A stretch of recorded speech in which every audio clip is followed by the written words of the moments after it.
What's up, kitchen table wizards? What's up, deck brewers from all over the world? I am back and I'm not alone. I'm here with the master of edits, the inventor of memes, and also probably the new star on TikTok for MTG, dressed as a nun, my intern Nora. So today we are going to talk about the creature types that resembles myself the most on a Monday morning. Yes, you guessed it, we are going to talk about zombies.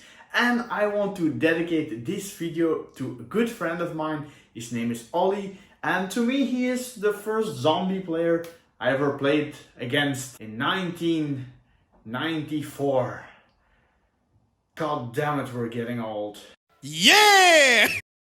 Now back in the day, Ollie, he played Zombie Master. He played Skate Zombies. A 2/2 for 3 mana. Yes, that's correct. The last one will probably not make the list today, because today at the recording of this video I looked at the internet and I found that there are over more than 450 different zombie cards printed. So I'm going to help you choose the coolest zombies and we're going to make a sweet zombie deck.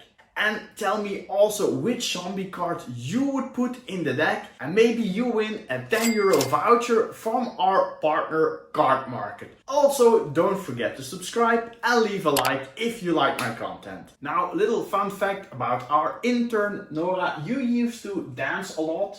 Yes, before I got injured.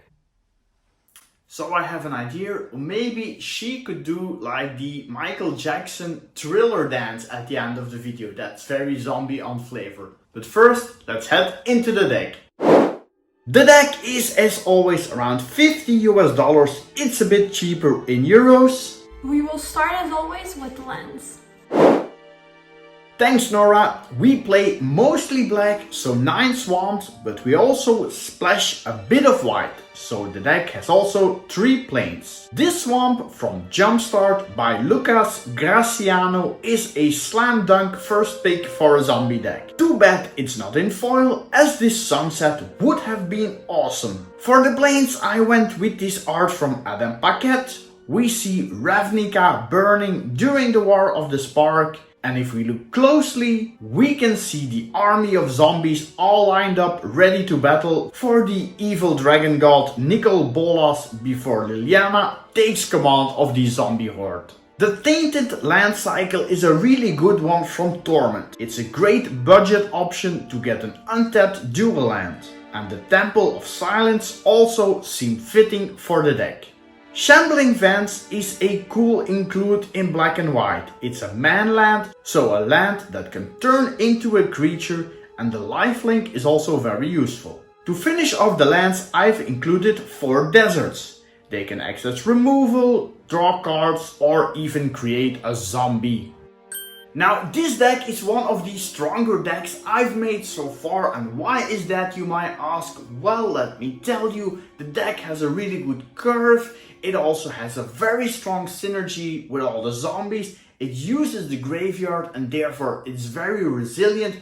Really a strong deck, especially for the budget. Nora, are you ready? Let's cue the thriller music because it's zombie time.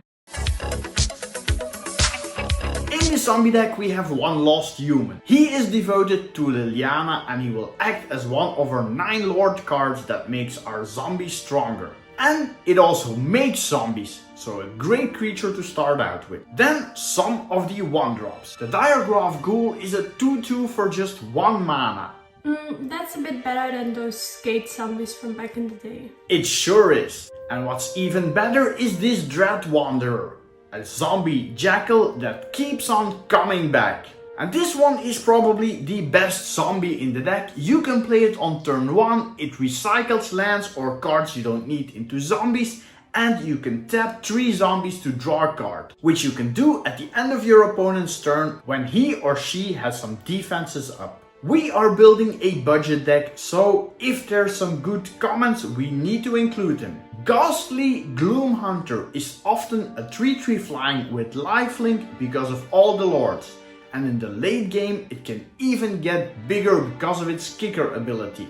I've only seen some black cards so far. Are you sure you're playing a 2-color deck?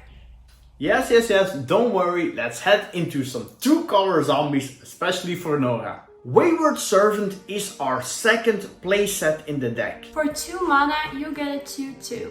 But it also has a nifty ability. When another zombie comes into play, each opponent loses 1 life and you gain 1 life. And we also included Corpse Knight, who does almost the same, only we don't gain the life in this case. Now the deck has some more good 2-drops. Binding Mummy has some moves that makes combat difficult for your opponent.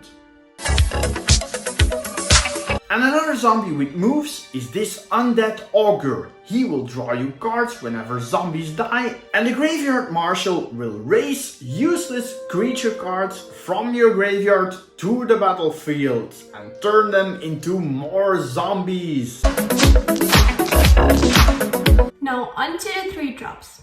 Yes, exactly. Nora really loves her zombies, and apparently we are going to play a lot of lords, and there are even 5 lords on the next slide. There's also another playset on the next slide. That means 4 of 1 card, and I've always have a maximum of 3 playsets in my decks. Why do I do this? Well, not for consistency, but I just like diverse games of Magic, and it keeps the games and the decks more fun.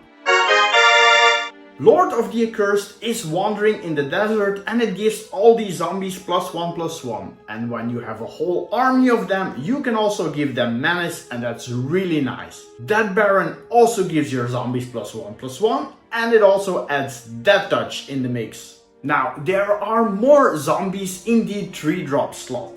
A lot of one-offs actually, because I like my games and decks diverse. Yes.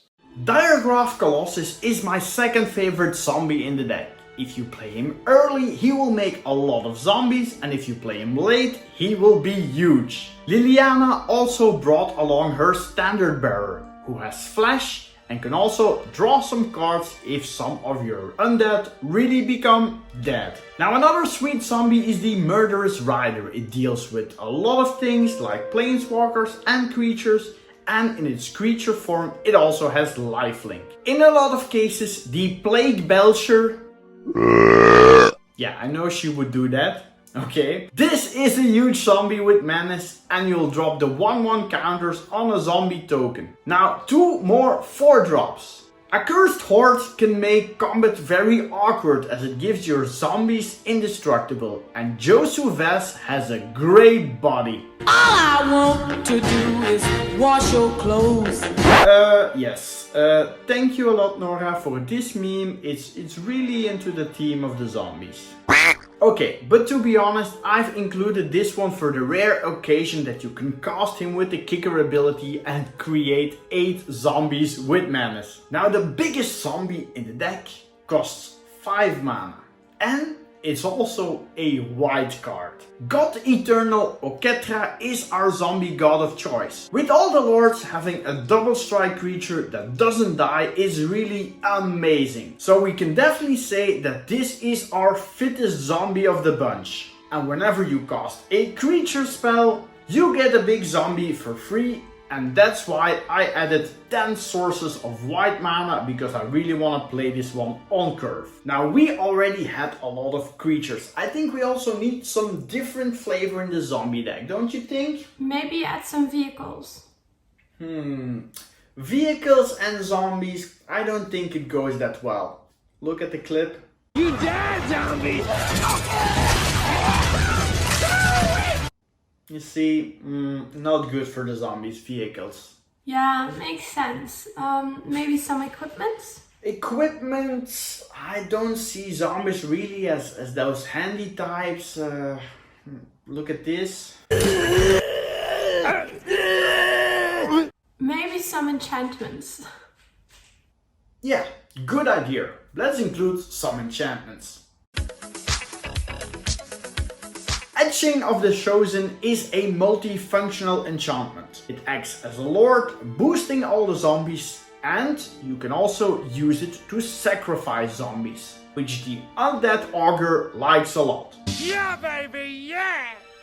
But the zombie enchantment of all enchantments is of course Liliana's Mastery. It creates 2 zombie tokens and it boosts all the zombies. I've included 2 copies of this card. Now we need to stay on flavor, and we'll do this also in style with Dark Salvation, which you can play in the late game to kill a creature and make zombies. But you'll often also can just play it for 1 mana because you'll often have a lot of zombies out already. Now I also included 1 Saga enchantment. I really like those style of cards, very flavorful, tells a little bit of the horror story in the deck. Timurid Calls to Death, puts cards into your graveyard on the first 2 turns and then scries and you gain life on its 3rd turn. Now last time we asked you to build a deck around a Planeswalker. Spoiler alert, it's not Jace. Yeah, it's not Jace, okay? Well, we're doing zombies, so we can only pick 1 Planeswalker in this deck. Here we go, it's Liliana, untouched by that. It's my ultimate zombie Planeswalker. Let's see what she does. For the +1 ability, she mills 3 cards, and if at least 1 zombie card is milled this way, each opponent loses 2 life and you gain 2 life. And almost 50% of our deck are zombies, so you'll have close to 90% to hit 1. The -2 is target creature gets -X until end of turn, where X is the number of zombies you control. So it's a Dark Salvation built in the card. And its -3 is you may cast zombie cards from your graveyard this turn.